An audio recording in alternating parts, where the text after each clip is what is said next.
आज हम लोग बात करेंगे टाइम मैनेजमेंट के बारे में। ओके, सबसे पहले बात करते हैं इसको डिफाइन कैसे करेंगे। तो आप लोग बोल सकते हैं the process of organising and planning how to split your time between various activities is known as time management. Okay, अब चलिए इसका मतलब समझते हैं। मैं आपको एक छोटा सा एग्जांपल लेता हूँ। हम सभी लोगों के पास 24 घंटे होते हैं। उस 24 घंटे में बहुत कुछ करते हैं, बहुत तरह तरह की एक्टिविटीज करते हैं। ओके, अब जितने तरह के आप लोग एक्टिविटी करते हैं उसके लिए आप लोग अपना टाइम क्या करते हैं, स्प्लिट करते हैं। जैसे मान लीजिए कि आपको 1 घंटे पढ़ाई करना है, तो आपने सोचा कि मैं सुबह करूंगा, तो 24 घंटे में आपने सुबह डिसाइड किया कि मैं सुबह 6 बजे से 7 बजे तक पढ़ाई करूंगा। तो यहाँ पे आपने 24 घंटे में से 1 घंटा समय स्प्लिट कर लिया कि मैं उस समय पढ़ाई करूंगा। इसी को कहते हैं टाइम मैनेजमेंट। ओके, अब बात करते हैं इसका क्या क्या बेनिफिट हो सकता है। तो पहला बेनिफिट हो सकता है मोर टाइम फ्रीडम। आप लोगों को सोचने के लिए या फिर किसी काम को करने के लिए अच्छा समय मिल जाता है। ठीक है, दूसरा हो सकता है पॉइंट मोर प्रोडक्टिविटी। जब आप लोग उस कार्य को करेंगे तो बहुत अच्छे तरह से आप लोग करेंगे, उसका जो आपका रिजल्ट होगा बहुत अच्छा निकलेगा। ओके, जब आप लोगों को टाइम मैनेजमेंट करने आ जाएगा। ठीक है, अब तीसरा पॉइंट है लेस डिस्ट्रैक्शन। तब जब आप लोग टाइम को मैनेज कर लेते हैं तब आपके पास जो डिस्ट्रैक्शन होता है वह कम हो जाता है। ओके, अगला है चौथा पॉइंट लेस प्रोक्रास्टिनेशन।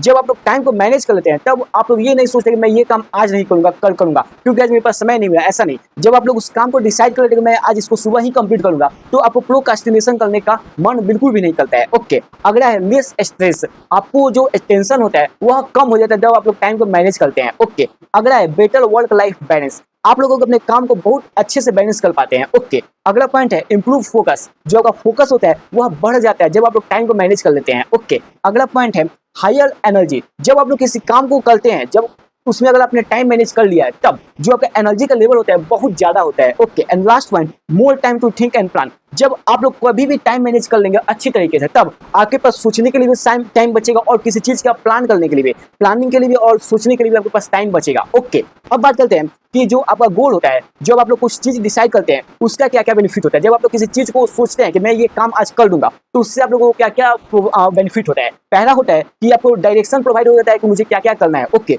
दूसरा बेनिफिट है ऐसा काम तो नहीं करना जिससे मेरा बहुत ज्यादा समय वहां क्या हो खराब हो रहा हो। ओके, और तीसरा पॉइंट होता है लेस डिस्ट्रैक्शन। जब आप लोग अपने गोल को डिसाइड कर लेते हैं कि आज मैं ये काम करूंगा, तब वहां पर जो डिस्ट्रैक्शन का संभावना होता है वह कम हो जाता है। ओके, अगला पॉइंट है मीट डेडलाइंस। आप लोग अपना एक डेडलाइन डिसाइड करते हैं कि जो ये काम है मैं आज इसको 30 मिनट के अंदर कंप्लीट कर लूंगा। तब ये कब होगा, जब आप लोग गोल को सेट करेंगे। ओके, अगला पॉइंट है इंप्रूव फोकस। जब आप लोग गोल को डिसाइड करते हैं तब जो आपका फोकस का लेवल होता है बहुत ज्यादा हाई हो जाता है। ओके, अब बात करते हैं द गोल। जो आप लोग गोल डिसाइड करते हैं वो हमेशा स्मार्ट होना चाहिए। ओके, अब जो स्मार्ट है उसमें 5 वर्ड आते हैं। पहला एस, दूसरा एम, तीसरा ए, चौथा आर और पांचवा टी। ओके, अब एस का मतलब होता है स्पेसिफिक होना चाहिए, एम का मतलब मेजरेबल होना चाहिए, जिसको माप सके। ऐसा टारगेट मत लीजिएगा जिसको आप लोग पूरा ही नहीं कर पाए। ओके, तीसरा अचीवेबल होना चाहिए, जिसको आप लोग अचीव भी कर पाए। अब ऐसा नहीं कि आपने सोचा कि आज मुझे 24 घंटे मिले हैं तो मैं कल का काम भी आज ही कंप्लीट कर लूं, तो ऐसा नहीं करना है। आप ऐसा गोल डिसाइड कीजिए जिसको आप लोग अचीव भी कर पाए। तो अब एस का मतलब क्या है स्पेसिफिक, एम का मतलब मेजरेबल, ए का मतलब आपका अचीवेबल और चौथा आर का मतलब होता है रेलिवेंट। ओके, वो रेलिवेंट भी हो। ठीक है, और पांचवा यानी टी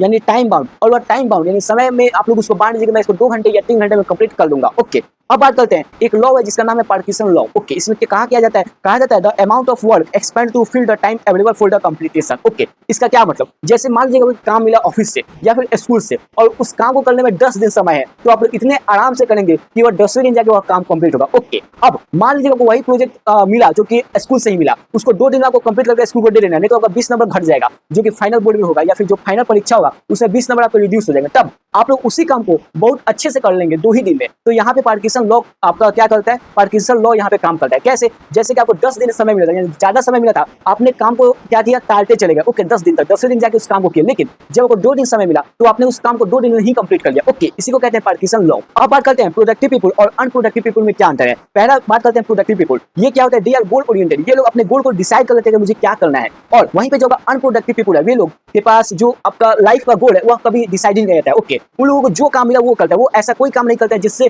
उनको आगे जाके बेनिफिट हो। ओके, दूसरा बात करते हैं प्रोडक्टिव पीपल जो होते हैं उनका जो वर्क होता है वह प्रायोरिटीज पे होता है कि मुझे आज ये काम सबसे पहले करना है, उसके बाद ये करना है, उसके बाद ये करना है। वहीं पे जो अनप्रोडक्टिव पीपल होते हैं उनका कोई भी प्रायोरिटीज नहीं डिसाइड होता है, उनको जो काम मिलेगा वो करेंगे। ऐसा नहीं है कि उनको ये काम बहुत ज्यादा इंपॉर्टेंट है उसको वो छोड़ सकते हैं, वो काम पकड़ेंगे जो आसान है। ठीक है, जो अनप्रोडक्टिव पीपल होते हैं। अब तीसरा है कि जो प्रोडक्टिव पीपल होते हैं वे लोग डिस्ट्रैक्शन को नहीं करने की क्षमता रखते हैं। ओके, कोई भी अगर डिस्ट्रैक्शन आ रहा है तो उसको ना कर देंगे कि नहीं मुझे यहाँ नहीं जाना है। वहीं पे जो अनप्रोडक्टिव पीपल होते हैं वो कोई भी डिस्ट्रैक्शन हो, किसी भी तरह का डिस्ट्रैक्शन, वो लोग कहेंगे ठीक है आने दो, चलो उससे क्या बात, 5 मिनट मोबाइल नहीं देखना है, ये भी आपका एक तरह का डिस्ट्रैक्शन है। तो जो अनप्रोडक्टिव पीपल होते हैं वे लोग जब पढ़ाई कर रहे हो तो 5 मिनट मोबाइल भी देख सकते हैं, 5 मिनट घूमने भी जा सकते हैं बाहर। ओके, तो ये अनप्रोडक्टिव पीपल लोगों की निशानी है। ठीक है, जो अनप्रोडक्टिव लोग होते हैं। चौथा आ जाता है जो आपके प्रोडक्टिव लोग होते हैं, वे लोग they create deadlines to do task, जो उनका काम होता है उसके लिए वे अपना टाइम डिसाइड कर लेते हैं, जो ये काम है मैं इसको 5 घंटे में कंप्लीट कर लूंगा, ठीक है। वहीं पे जब अनप्रोडक्टिव पीपल होता है वो वह काम भी वही करेगा, सेम काम वो भी करेगा, ठीक है, अनप्रोडक्टिव पीपल, लेकिन उसका कोई टाइम बाउंड नहीं होता है कि मैं इसको 5 घंटे में ही कंप्लीट हो सकता है वो 5 दिन तक वही काम करता चला जाए, ओके। एंड लास्ट पॉइंट, जो प्रोडक्टिव पीपल होते हैं वे लोग